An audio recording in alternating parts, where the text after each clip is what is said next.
Hi, I'm Chris Maffeo. So I'm a drinks industry advisor. So I work with small and big brands and I help them build their brands from the bottom up, as I like to say.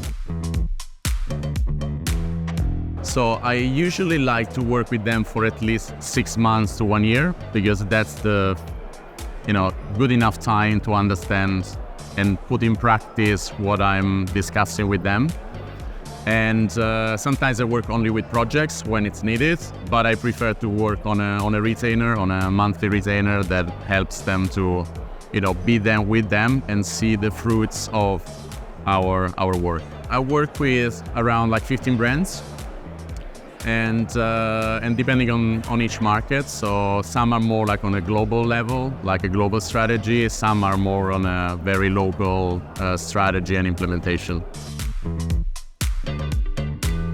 The most common mistake is brands thinking top down. So they spend too much time on very complicated and complex strategies, and that they run out of fuel when they need to go into the implementation. So that is what I would say is the biggest mistake, and loading the team with too many marketing minds and not enough salespeople to actually do the execution of the strategy.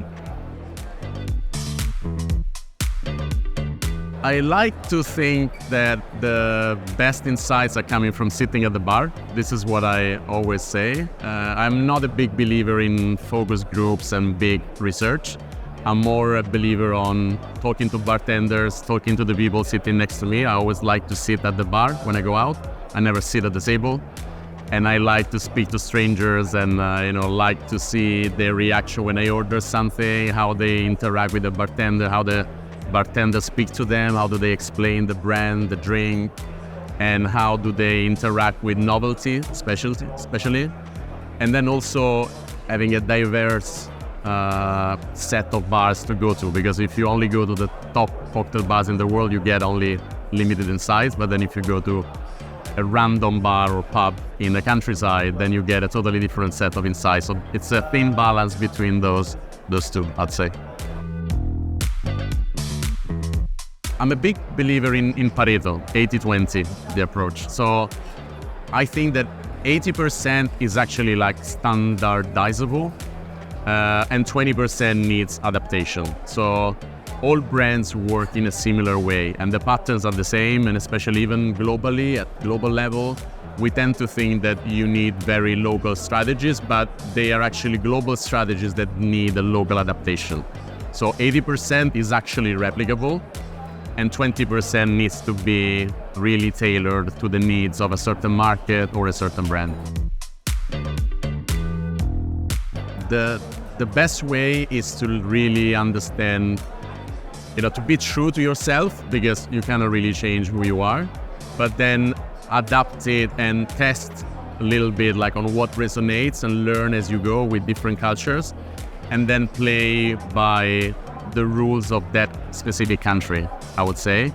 And it's very difficult to change the mindset of people locally. So you always need to be the one who actually is accommodating to the countries. But by learning and trying and doing trial and errors, then you really understand how to do. And it's very simple. Often it's just learning how to say hi, or learning something about the history of that place, or understanding and showing that you care about their local culture. That's what makes the difference, because it puts them on a very positive and welcoming and inclusive approach.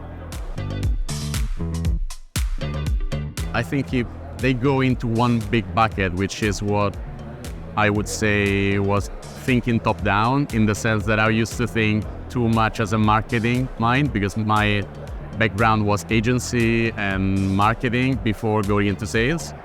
So I think that the challenge was really like to be too specific on setting guidelines and rules and do's and don'ts. And the reality is much different, and there is much more balanced, and you need to accommodate that much better. My specific job is It's good for, extroverts. Obviously, you need to travel, you need to meet a lot of people. You have to be comfortable being by yourself because you are always surrounded by people, but you actually travel by yourself. And you need a thin balance between strategic and very hands-on kind of approach. Because if you are too strategic, then people are reluctant to work with you because they see you as an ivory tower type of guy. And if you are too hands-on, then you lack the strategy. So it's always this balance of seeing the forest and seeing the tree and being able to deep dive and, to have this helicopter view and going down to the ground. My advice would be really get your hands dirty. Don't be afraid of doing that. I started as a dishwasher when I was in Finland. That made me learn so many things and see things from a very different angle. Focus on the non-sexy stuff, so on the boring stuff or the hard stuff rather than the sexy stuff that is everybody sees. Dirty glasses are part of the beautiful environment of the bar. And learn, don't be afraid of learning. Don't be afraid of asking questions. Don't be afraid of doing mistakes and change your opinion because it's human. And I would say the most important thing is document the journey, because then you go back and you think you remember it, but you don't remember it. So always write things down and see, okay, this worked, this didn't work. Don't rely just on memory. Rely on a second brain that can actually help you reconstruct and rebuild the journey that you've been through.